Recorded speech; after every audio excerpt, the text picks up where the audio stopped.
የሽምግልና ቀን ስለሚደረገው ድግስ ምን ታስባላችሁ? እስኪ እኔ አንድ ነገር ልንገራችሁ የገጠመንን። ጓደኛችን ነው፣ የኔና የባለቤቴ ጓደኛችን ነው። በተለይም ደግሞ የእሱ ጓደኛ ነው። ዘሆል ላይፉን በስራና በትምህርት ነው ረዲ ያሳለፈውና እቤት በቃ እኛ ጋር ሲመጣ ምናምን ነገር የእኛን ትዳር በጣም ይወደዋል። በቃ አንዳንቺ አይነት ሚስት ካለ ጓደኛ የለሽም ምናምን ነገር አጋቢ ምናምን ይላልና ልጆቻችን በጣም ይወዳልና የቅርባችን ነው።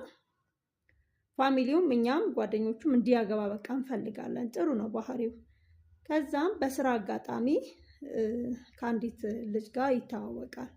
ያቺ ልጅ ኦልሬዲ ትንሽ እድሜዋ ወደ 30ዎቹን ገብታለች እና በቃ ኦልሬዲ ጩጬ ከምትሆን እንደዚህ መሆኗ ጥሩ ነው ምናምን አለ። እኛም በጣም ደስ አለን። ምሳ ምናምን ሰራርቼ ቤቴ ጋበዝኳቸው፣ ተዋወቅናት ምናምን።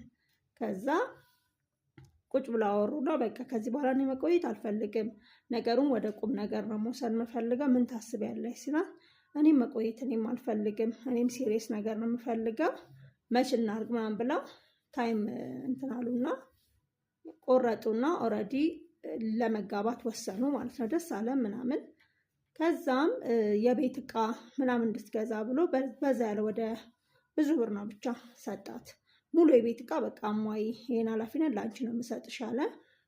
ከዛ እኛ ያለንበት አካባቢ ላይ ቤት ተከራዩ። ከዛም በቃ እቃዎቹን አንቺ አስገባቢ እዛዥ ፈርኒቸሮች ምናምን ኤቭሪ የቤት እቃ አለ። እሺ አለች ምናምን ነገር። ከዛ ሽምግልና ተላከ ማለት ነው። ሽምግልና ተላከና የሽምግልናው ቀን ድግስ አለ አይደለ?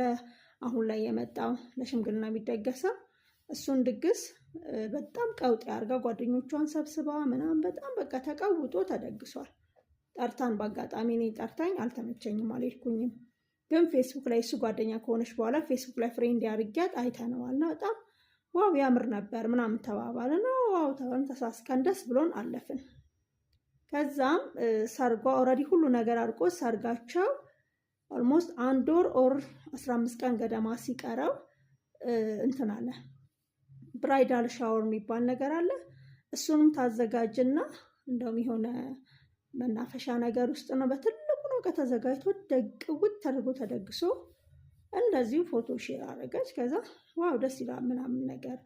ከዛ እሱማ አንተ ሚስት በጣም የምታምነው ደስ ይላል ምናምን ስና ምናምን ብሎ አለፈ። ከዛ በኋላ ተገናኙ ማለት ሰርጋቸው ኦልሞስት 3 ሳምንት ምናምን ሲቀራቸው ተገናኙና አልጋ ብቻ ነው ያዘዝኩት፣ ብሩ አልበቃኝም ጨምርልኝ ብር